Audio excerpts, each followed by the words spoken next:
Jay Miles here again. Welcome to another segment of Millennial Movers, part of the Millennium Movement series, and I am pleased that you are here listening to this or watching this live on YouTube.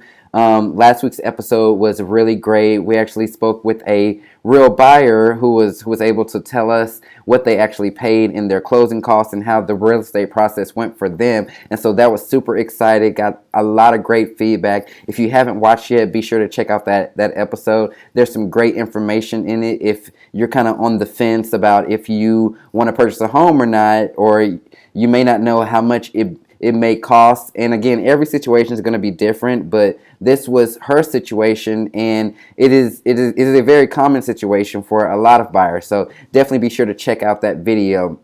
If you haven't subscribed to me on YouTube or on Apple iTunes, be sure to subscribe so that you are notified when there's new episodes available and you can stay on top of things. This week I am super excited because I want to actually talk about a topic that a lot of people have questions with, and people want to know, how do I know when it's the right time to buy a home?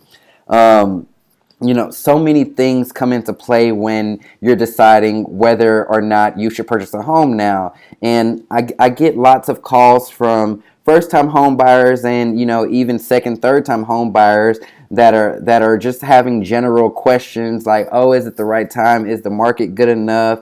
This and that. And there are so many questions that home buyers have when they want to know when it comes to if it is the right time to buy a home.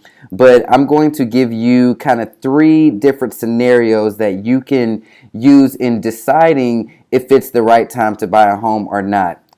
So let's just dive right in, because I don't want to take up too much of your time today, and I know you're probably a very busy person, so we're just going to hop into it. The first thing that I want you to take into account when you're deciding if it's the right time to purchase a home or not are the local market conditions. And so that basically just means, how is your local market performing? 2 things.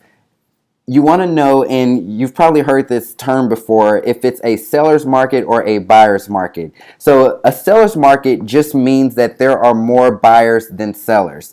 And when you're in a seller's market, what you're going to notice is not a lot of homes are listed on the market. So lots of buyers are actually competing for homes. In this type of scenario, we're going to see things like multiple offers. We're going to see people paying more for the home price than they would normally pay in a different type of market, just because inventory is low. And so we have lots of buyers out there trying to get a home and trying to move, but we don't have a lot of homes on the market. So this competition definitely will put you in a position to where you may have to bring more money to the table, whether it's in earnest money or whether it's in your sales price or whatever it is. Maybe you may have to do a quicker close, but you just want to be very competitive in making sure that you win your offer over, all the other buyers who are trying to get that same home. On the other hand, we also have the buyer's market. So a buyer's market is, there are more homes available than there are buyers. So in this type of market, these sellers are pushed to maybe lower their actual asking price to something that's going to get the buyers that are available attracted to their home over their neighbor's home or maybe another home in the neighborhood. So in this type of market, it's definitely more favorable to the buyers, because you can maybe offer less, better terms for you. At the end of the day, the sellers just want to get the property sold, and so buyers can kind of call the shots in this market. So ask your real estate agent, or you can even ask me, depending on what market you are in, what the market is like and what inventory is like in the market, so that you can make a better decision on if it's the right time to buy or not. Next are going to be your lending terms. And this is something that you see on like lots of news networks. You may read in the newspaper. Everybody talks about interest rates. Interest rates are rising. Interest rates are falling. Today, interest rates are at such and such XYZ.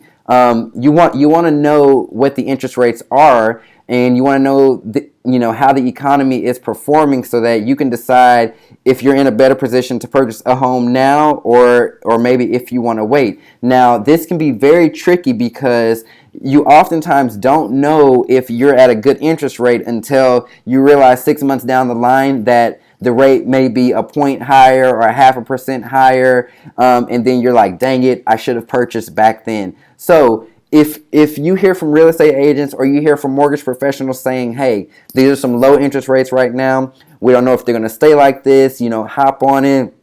The Fed is about to meet again, they're going to vote again.